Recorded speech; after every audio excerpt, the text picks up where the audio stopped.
महाभारत। अर्जुन की प्रतिज्ञा।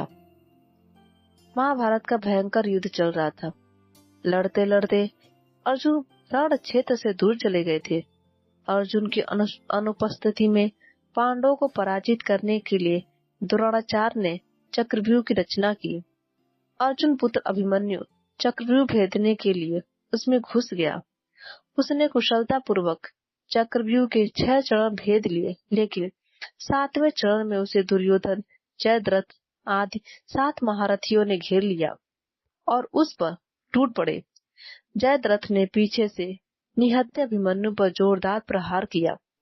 वह वार इतना तीव्र था कि अभिमन्यु उसे सहन नहीं कर सका और वीर गति को प्राप्त हो गया। अभिमन्यु की मृत्यु का समाचार सुनकर अर्जुन क्रोध से पागल हो उठा। उसने प्रतिज्ञा की यदि अगले दिन सूर्यास्त से पहले उसने जयद्रथ का वध नहीं किया तो वह आत्मदाह कर लेगा। जयद्रथ भयभीत होकर दुर्योधन के पास पहुंचा और अर्जुन की प्रतिज्ञा के बारे में बताया। दुर्योधन उसका भय दूर करते हुए बोला, चिंता मत करो मित्र, मैं और सारी कौरव सेना तुम्हारी रक्षा करेंगे। अर्जुन कल तुम तक नहीं पहुंच पाएगा, उसे आत्मदाह करना पड़ेगा। अगले दिन युद्ध शुरू हुआ। अर्जुन की आंखें जयद्रथ को ढूंढ रही थी, किंतु वह कहीं नहीं मिला। दिन बीतने लगा। धीरे धीरे अर्जुन की निराशा बढ़ती गई। यह देखकर श्री कृष्ण बोले, हे पार्थ, समय बीत रहा है और कौरव सेना ने जयद्रथ को रक्षा कवच में घेर रखा है। अतः तुम शीघ्रता से कौरव सेना का संहार करते हुए अपने लक्ष्य की ओर बढ़ो। यह सुनकर अर्जुन का उत्साह बढ़ा और वह जोश से लड़ने लगा, लेकिन जयद्रथ तक पहुंचना मुश्किल था। संध्या होने वाली थी। तब श्री कृष्ण ने अपनी माया फैला दी। इसके फलस्वरूप सूर्य बादलों में छिप गया और संध्या का भ्रम उत्पन्न हो गया। संध्या हो गई है और अब अर्जुन को प्रतिज्ञावश आत्मदाह करना होगा। यह सोचकर जयद्रथ और दुर्योधन खुशी से उछल पड़े।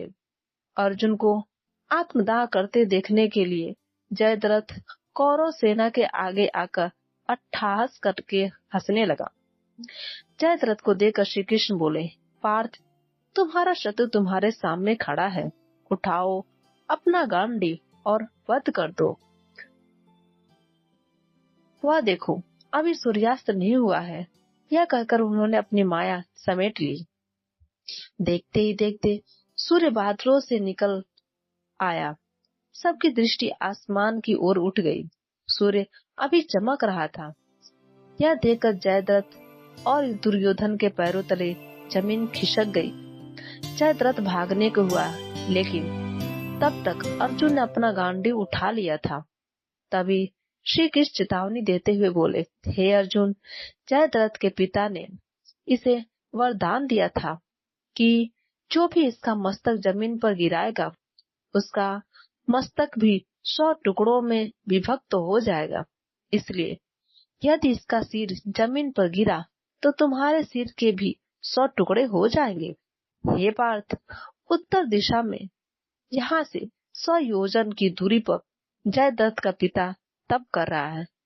तुम इसका मस्तक ऐसे काटो कि वह इसके पिता के गोद में जाकर गिरे। अर्जुन ने श्री कृष्ण को चेतावनी ध्यान से सुनी और अपनी लक्ष्य की ओर ध्यान कर बाण छोड़ दिया। उस बाण ने जयद्रथ का सिर धड़ से अलग कर दिया और उसे लेकर सीधा जयद्रथ के पिता की गोद में जाकर गिरा।